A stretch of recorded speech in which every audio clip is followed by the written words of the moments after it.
Welcome to the 7th episode of Rain Race. Today we're going to be talking about Juan Pablo Montoya and his Le Mans debut with United Autosport in the LMP2 class.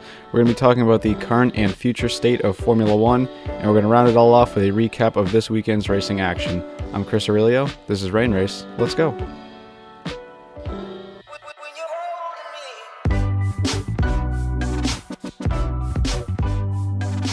I am joined here alongside not Kyle Cuthbertson because he is on spring break in Florida. So I'm joined here with my good friend Kevin Rollins, who is a part of the Dion Von Moltke special. What's up? It's great to be back. Yes, he is. Well, you're going to be seeing some more of him over the month of May. Just a little teaser right there. There was a lot of racing action to go over in this episode, but that'll be coming on later in the episode when we recap all the events that have taken place. Starting off here with the news from the past week. The biggest thing I want to go over here is Juan Pablo Montoya will be making his Le Mans debut with United Autosport in the LMP2 class. So United Autosport, they're racing the Ligier JSP2 17. Forgot the 17 at the end. So that's a P2 entry, like I said, not P1. And this is a point that Kyle brought up when we were talking about the outlines for this episode. He said, if Montoya wins in P2, wins in the LMP2 class, does it count towards the Triple Crown? Because No. He's already won Monaco and he's already won the Indy 500. I'd say the simple answer to that is no, because Mario Andretti finished first in class back in 1995. And he was a Formula One world champion, which is, it's either Monaco or Formula One world champion. That's pretty much how the Triple Crown is regulated. Well, the unofficial Triple Crown. And he also won the Indy 500 in 1969. So I'd say the simple answer to that is no. If Montoya wins in the LMP2 class, it's not going to be counting for the Triple Crown.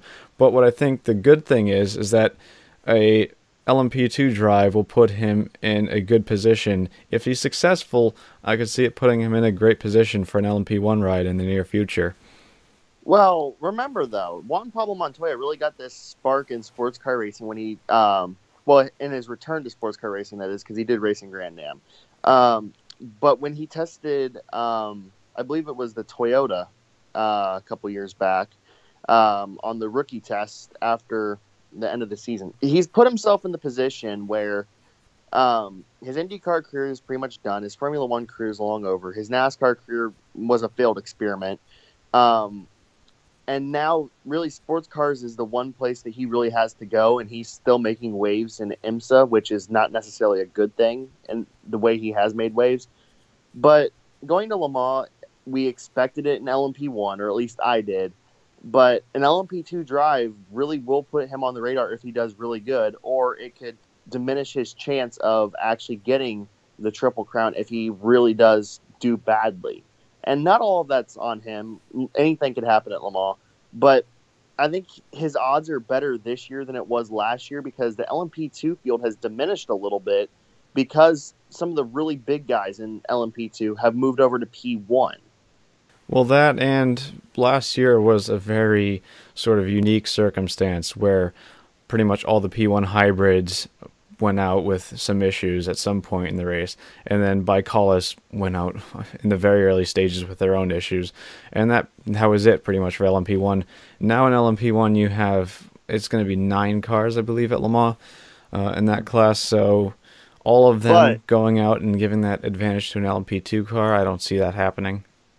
But you have to keep in mind, though, that a lot of these LMP1 cars are brand new cars, and they will have teething issues at Le Mans. I mean, they could run perfectly in the 30-hour test that they just had, and they go to Le Mans and have massive failures. Yeah, I mean, that is true. It's very possible. A lot of people now are questioning, is it going to be Montoya or Alonso? Who's going to... Because, I mean, it's pretty obvious that both of them now are in the hunt for the Triple Crown. Of course, Montoya is already one step closer because he has that Indy 500 victory.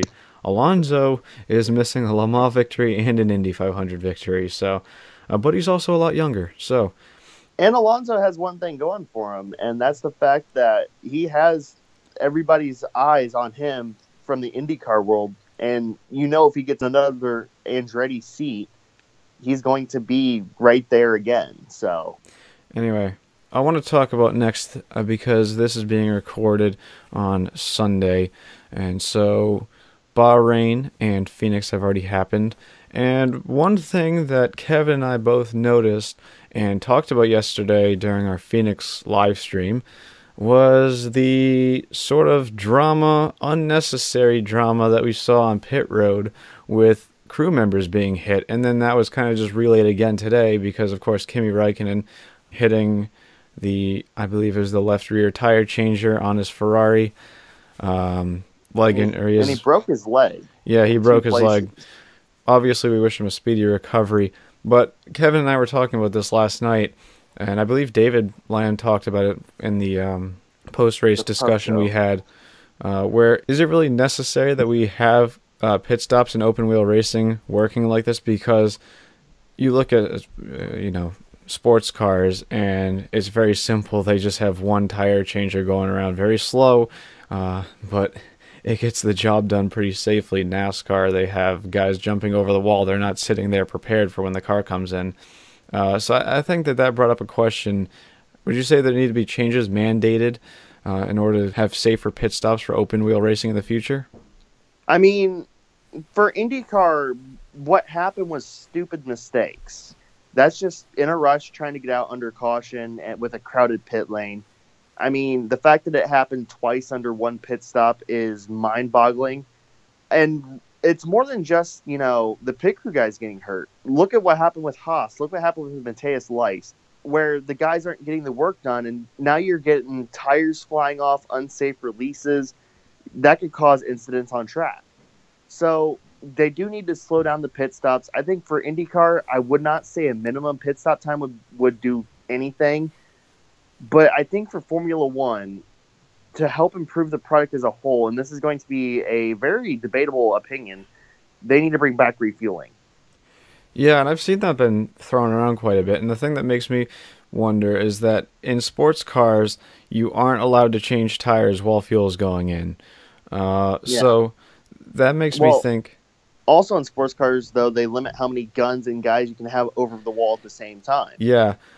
That makes me think, though, what would happen if in a series like IndyCar that already has refueling and F1, if they brought back refueling, if you change the tires and then you drop the car and then the fuel can go in? Obviously, that would be controversial because F1 in particular is about the speed, the passion, making everything as quick and efficient as possible.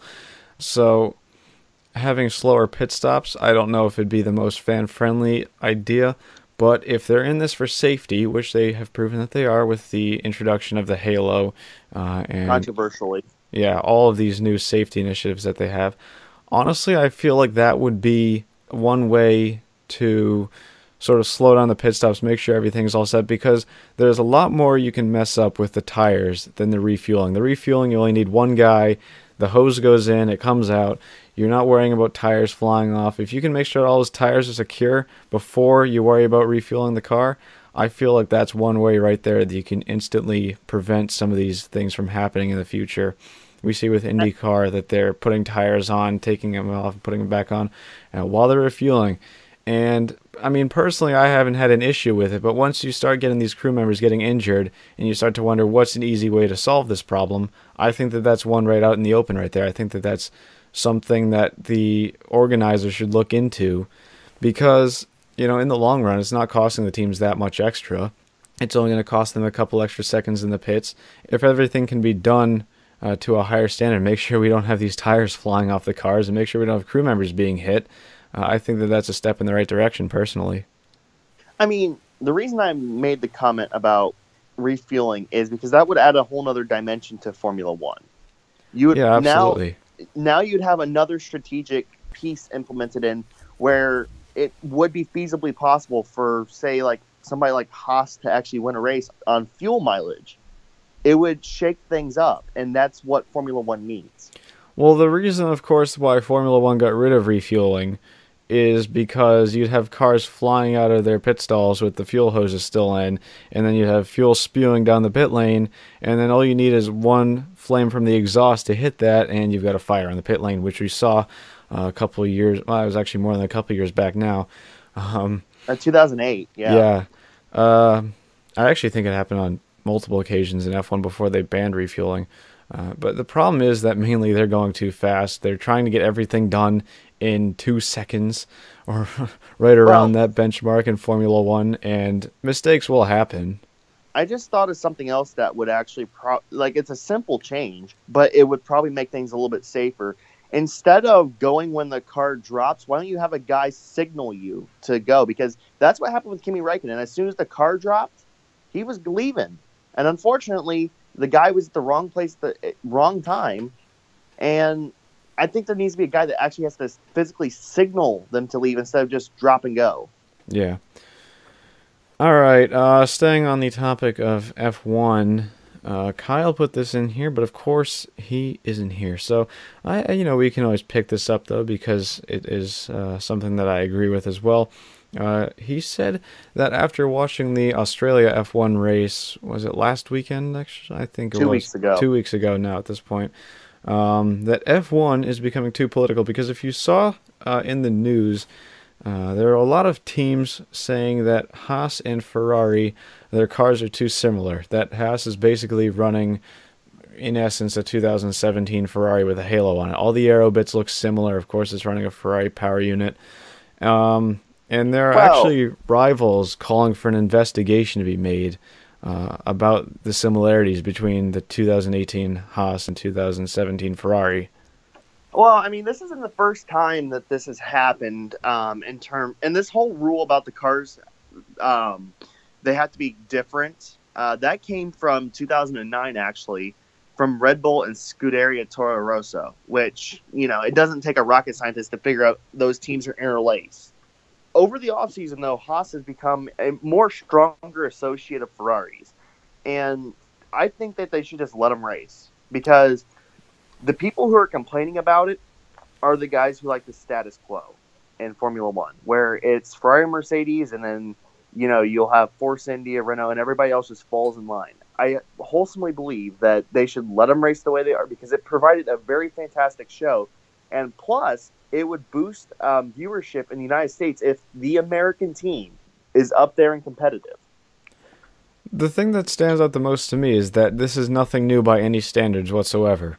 No. Stealing for lack of a better word, other teams' Borrowing. ideas has been a thing since pretty much motorsport was conceived. And especially if you look at like prototype racing or even Formula One back in 2011, or was it 2009, And when they also in introduced the 2009, blown they had- diffuser with Red Bull, and then every other team started to introduce the blown diffuser because it's giving them that aero advantage. I don't think that teams copying each other is a huge concern to be seen here because I think, like you said, if Haas wants to have a car that's very similar to Ferrari, be the Ferrari Junior team as people are calling it, I don't think that there's anything holding them back from doing that. I just think it's a little bit childish because, yeah, they may have that support from Ferrari where they're taking bits off a successful car, but you know what? That's pretty much how racing works. You need to stay up with the others, and if you want to be one ahead of the competition, you have to find a way. You have to be able to introduce something that nobody else has thought of before to get that slight advantage. So, I kind of wanted to throw in one example of copying, and it's not from Formula One. It's something that because I talk to you on a regular basis. This is something that I point out a lot. A lot of the LMP1 cars and even the Dallara LMP2 car, it takes a lot of inspiration from the Porsche 919. Because it works. Mm-hmm. That car won Le Mans 3 times in a row. So why not take a successful car and borrow aero from it? I mean, pretty much that's the name of the game. Is it the most honest thing in the world to do? No. No. But I think that it's going to happen. It's inevitable. It's been happening for years and years and years. So I don't see any need right now for there to be an investigation on Haas's behalf to see whether or not they're copying Ferrari. So, again, because Kyle isn't here for this episode, I'm going to be taking the reins on our In Case You Missed It segment, which, if you missed the last episode, is a new segment that we did. It's pretty much as much news that we wouldn't cover normally because it's smaller news, as much of that as we could possibly cram into a 2-minute time period. There's not going to be a lot of discussion on it. It's just going to be straightforward and to the point. So, 2 minutes on the clock, and here we go. IndyCar rookie Pietro Fittipaldi has found a ride in the Super Formula Championship in Japan. The front-engine roadsters will be celebrated on Legends Day, one day before the Indianapolis 500. There are 37 entries for the 6 hours of Spa a month from now, first round of the WEC season. USAC star Chris Wyndham has found a ride with Bilardi for the Freedom 100. The Boston GP show car from the failed 2016 Boston GP IndyCar race is now up for auction. Paul Tracy will be racing in a Trans Am race at Road America later in the year. Renault wants an engine freeze in Formula One from 2019 to 2020. Renee Binder has added the Duel in Detroit to his IndyCar campaign, making it 6 races for him in the 2018 season. Project One has revealed its Porsche livery for Le Mans and the rest of the WEC Super Season in the GT Am class. Super GT has moved its date to avoid WEC's race at Fuji. Obviously, that's a whole political clash we were talking about. Danica has unveiled her livery for the Indianapolis 500. And lastly, Preferred Freezer returns as Spencer Pigott sponsor for the Indianapolis 500 this year. There you go. As much news as you possibly need in 2 minutes.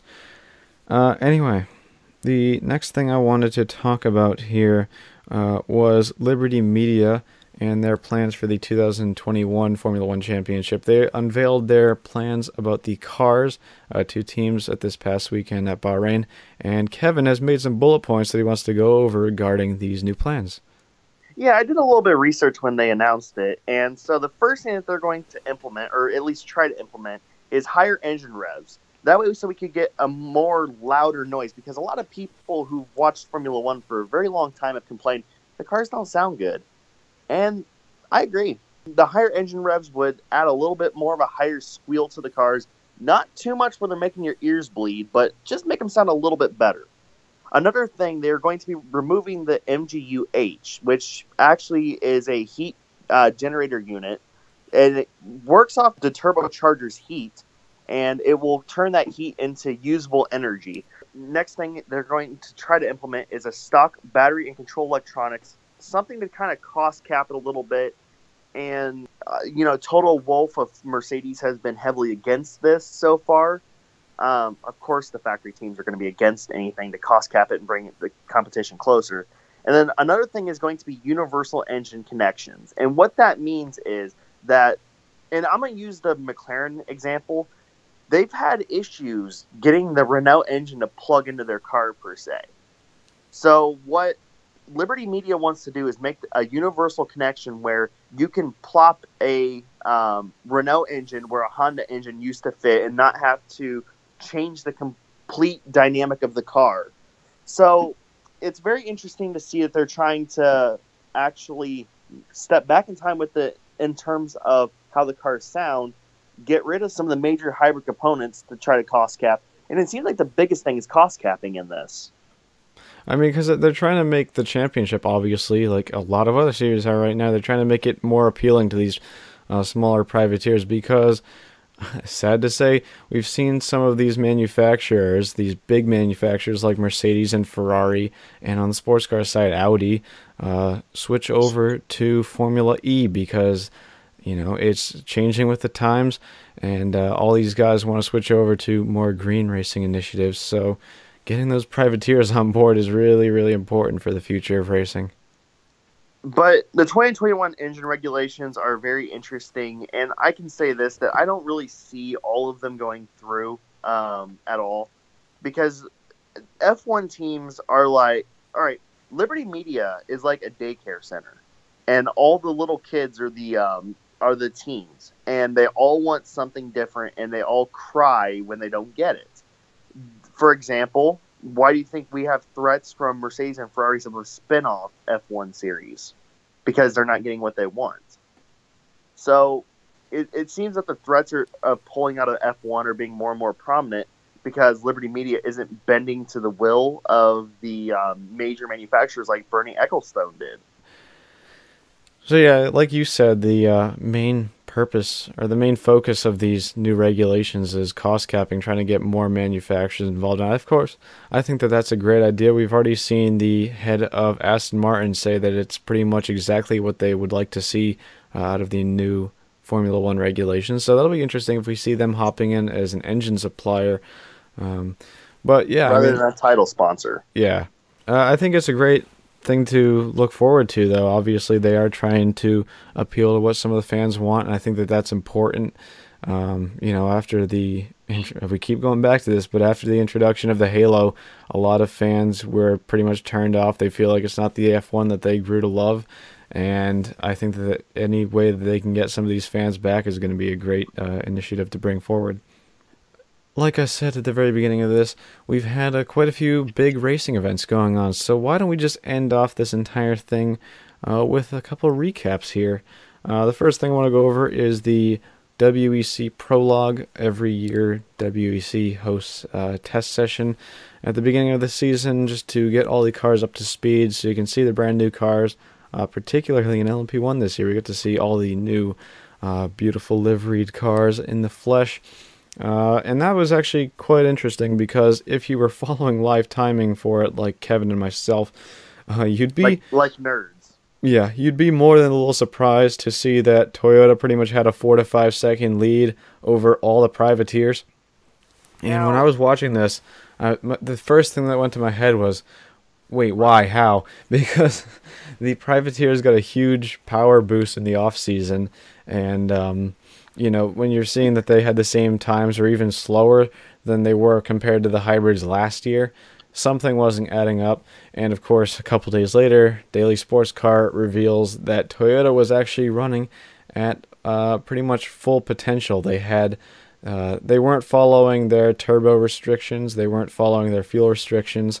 They were basically just running those cars to their absolute max throughout the entire test session in an attempt to test the reliability basically to the max.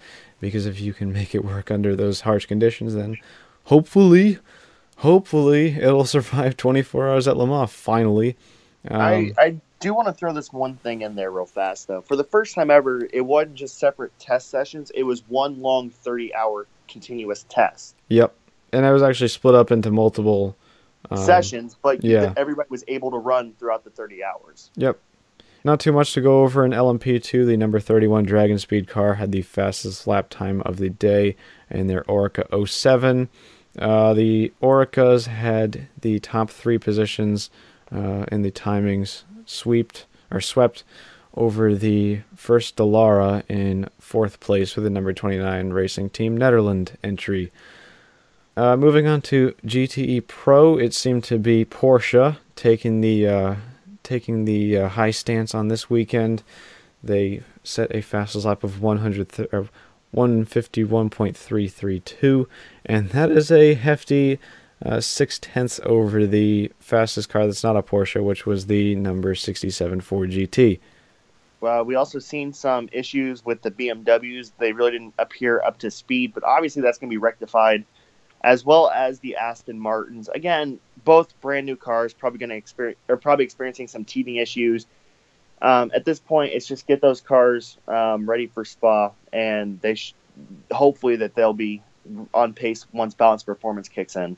Yeah, and lastly in GTM, it seemed to be... It was a Porsche clean sweep. Absolutely, I was just about to say that. Porsche taking spots 1 through 4 out of only 4 entries from Porsche, followed by 2 Aston Martins and 3 Ferraris. So that was a pretty simple class right there. It's Porsche, Aston, Ferrari all the way down with nobody in between. Moving on to the Phoenix IndyCar race, which happened the night before this being recorded, of course. I'd say that was better than average from what we've seen the past 2 years. Phoenix IndyCar race, I think that the racing with the new package was better, particularly with Alexander Rossi making those dives. I think we saw something like 52, 53 passes from him by the end of the race, and the next closest one was Sebastian Bourdais with like 18 or 19. So Rossi was really on a mission, and we just really didn't want to see him taking out Wickens again, but it looked like that could have been a possibility at the end, but luckily both of them kept it clean. I will say, compared to previous Phoenix races, it was all right. But if you compare that to other IndyCar races, Phoenix is still a lackluster race. And that's because just the track is not suitable for IndyCars. It used to be, it's not now. And if it wasn't for Ed Jones, whose wreck did not go in vain because it set us up for a fantastic final couple of laps. It would have been Wickens. So once again, Wickens kind of gets cheated out of a win in one sense, but at the same time, though, it set us up for a fantastic finish. I think the problem with Phoenix is people were talking during practice and qualifying that there could have been a possibility of a second groove. And if that were to happen, of course, that would have added in a whole new element because you would have had way more passing opportunities. But the problem with Phoenix is that it wasn't. It was a single groove race again. You cut out of that groove, and Pietro Fittipaldi learned this the hard way. Ed Jones learned this the hard way. You get out of that groove, you get up into those marbles, as the ABC commentators would like to say, and your car is not going to like that, and it's going to end up in the wall. Not even the weight jacker could save you. Yeah, even so I think the only passes we really saw is if drivers get really daring like Alexander Rossi. I mean, like I said, the passing was a lot better. Joseph Newgarden was able to pull something off on fresh tires. He was able to get by Wickens in the final couple of laps. There were a couple instances like Joseph Newgarden where you could make the highline work, but overall it just wasn't working for the cars, especially in the middle of a turn. So I'd give that race a 5 out of 10. I think that there still are improvements that could be made, although at this point I feel like there isn't all that much that could be done in terms of aero. I know people like to point fingers at the previous aero package there that it was just simply too high downforce, and yes, while that is quite true, Sam, I think the biggest problem, like you said, is that Phoenix is no longer an IndyCar suited track because it's more banked than it was when they first started racing there, and David liked to bring this up in our little post-race segment yesterday after the race, that Phoenix is sort of like in the middle. It's too high banked to be flat where you can have guys running on the high line, but it's too low banked to really add that second line where drivers can run flat out through the upper half of the track. So it's sort of that interesting median that's trying to appeal to NASCAR, but even in NASCAR it's not putting on the best racing in the world. So, and the last race we have to go over is the Bahrain race. And I got notes on this. Yeah, Bahrain actually. This was the first F1 race I could watch in entirety for, well, man, it would have been pretty much the last one I watched in entirety was Monaco last year, and I thought that it was actually a great show. You had Sebastian Vettel just barely even bringing those soft tires home to victory. He put those on, I think, lap 16, and was able to hold them off all the way until the end, hold off Valtteri Bottas, and get a win by half a second or so. I think it was great to see. Let's hit the reverse button here for a second. Let's talk about how we got there in the first place. All weekend, the Mercedes has been struggling for speed against the Ferrari. It was evident in practice and qualifying. The Red Bulls, they were busy breaking down, which is unfortunate, but Max Verstappen had a terrible weekend. His car broke in practice. He crashed it in qualifying. He had a flat tire, and then it broke. Danny Rick broke on the first lap. But when it came down to it, Mercedes said that they was going to go for a one stop, and Bahrain is a very abrasive racetrack. It is very hard on tires. So the strategy for Ferrari was two stops because they seemed it was viable to do a super soft, super soft race, while Mercedes was going to do a soft and then medium. But of course, Lewis Hamilton had the grid penalty as well, which kind of threw that in there. So really, we've seen the two-stop strategy start to play out with Kimi Räikkönen, and then obviously the unfortunate incident happened in the pit lane. And I think that's what really dictated how the race was going to play out. So Vettel did an amazing job to make those softs last to the end. It was evident that he was struggling for grip in the last couple of laps, but Valtteri Bottas closed and closed and closed in the final 10 laps, and he was right there at the end. It was less than half a second margin of victory. And Vettel shows why he's a four-time champion, because if he can hold off Valtteri Bottas like that on better tires, then, all the props to him. It was a hard-fought victory, and that's something that we really need to say more of in F1, because it's not a very common occurrence that we say it's a really hard-fought victory. Um, and Lewis Hamilton got third. He really wasn't a factor throughout the race. I mean, he did play an effect on it by putting pressure on Vettel in terms of where Vettel would have came out if he would have made a second pit stop. But again, Ferrari orchestrated it perfectly today. Yeah, I mean, I think you pretty much covered what I wanted to say. And it was a great race because, like I said, it came down to strategy. And it's very rare in F1 where you can say that. And when it does happen, I think it's great. It can show the beauty of a diverse racing product where you have all these different cars on track at the same time. Honestly, this has been the best F1 race we've had in several years. Probably since Bahrain 2014 when Hamilton and Rosberg went head-to-head the entire race. But, I mean, it was a fantastic race that it wasn't a one-lap shootout. It literally went the length of the race. Yeah, and the drama of the 2018 season continues because Australia, we had both Haas cars going out within pretty much 2 laps of each other. And same thing this race with the Red Bull cars. So who knows who's going to be next? It's kind of just like the Jaws theme playing in the background. Who's going to suffer those reliability issues? And also somebody who wasn't suffering reliability issues for once. And this is another chapter of the Honda soap opera. We can't even just call it a Honda drama anymore. It's a soap opera at this point. It's an ongoing thing. Pierre Gasly with Scuderia Toro Rosso gets 4th in a Honda. And he won F1's voted driver of the day, and he'd win my vote for driver of the day as well. I think it was one thing for him to throw that car up into P6 in qualifying, start at P5 because of Hamilton's penalty. But for him to stick with it for the entire race and just run pretty much a flawless race on consistency and just bring that thing home to the finish. Among other guys, yeah, he had help from drivers like Raikkonen and both Red Bulls having issues. But for him to pretty much run that flawless race and come home P4, I think was great for him, great for the team, and really a big motivational boost for Honda because I think after 3 years, I think Honda's just, they just had a little bit of a lack of motivation. But I think going forward, this could be a great motivational boost for them to see what they can do in the future. And plus, let's throw in the fact that Honda rolled out upgrades to their power unit, and Toro Rosso rolled out aero upgrades to the car this weekend, and it showed. They were, in practice, they were legitimately fast. And, this isn't like what we've seen in Australia when Alonso got, 5th, where he actually was holding up a group of cars that could not get past him. No, Gasly was clear of most of the all of the midfield throughout the entire race. And he did that legitimately on pace, which is fantastic. Yeah, and I think it's just one of those curveballs that F1's throwing at us this year. We didn't really expect it, but we will be covering all of the ins and outs about F1 throughout the podcast this entire 2018 season, so stick along if you want to catch all of that.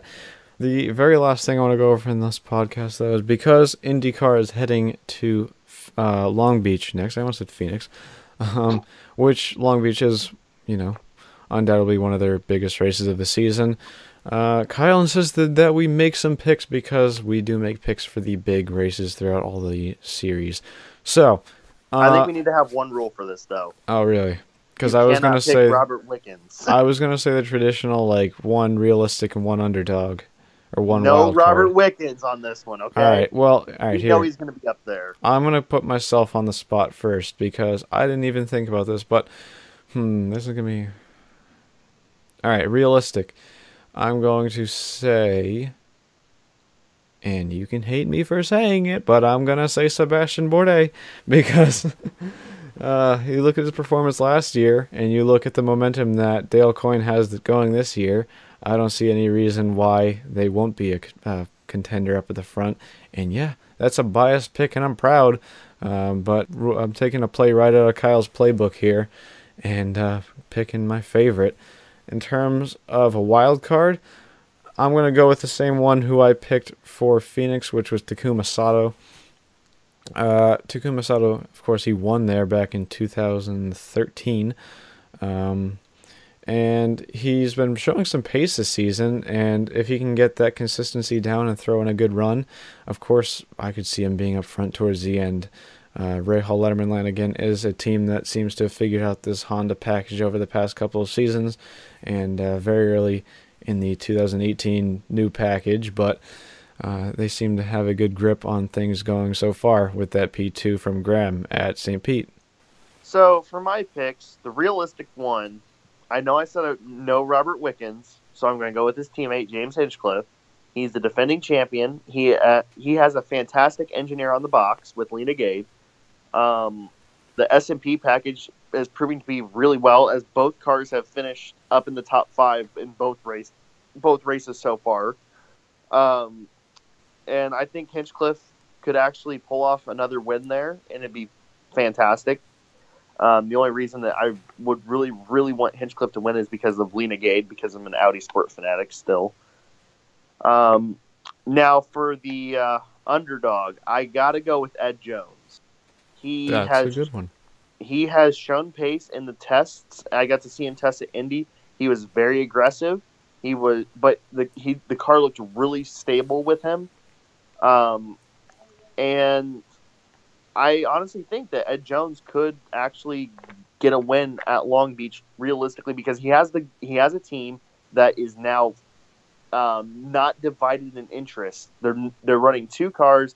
They got more resources diverted at them, and and I actually refrained from picking Scott Dixon, so mommy be proud. But let's be honest, we're both picking Robert Wickens. Yeah, I think everybody is picking Robert Wickens. Oh man, that kid's on fire. Only 2 races into his IndyCar career and already running up front in the last couple of laps. So anyway, he's going to be on the spotlight this season for IndyCar. Anyway, that's going to wrap it up for this edition of the Rain Race Podcast. Thank you so much to Kevin for helping me out and co-host this one while Kyle is enjoying himself somewhere in Florida. You can check out his channel by clicking the card in the top right-hand corner if you're watching this on YouTube. And here come the shameless plugs for myself. If you want to listen to this on Apple Podcasts or Google Play, just search for the Rain Race Podcast. You can view it on YouTube. Of course, if you're already viewing it on YouTube, it's youtube.com/c/deductiverain. And go subscribe there if you want to see the future episodes. That's going to pretty much cover it for this one. I appreciate you all tuning in, and I'll catch you in the next one.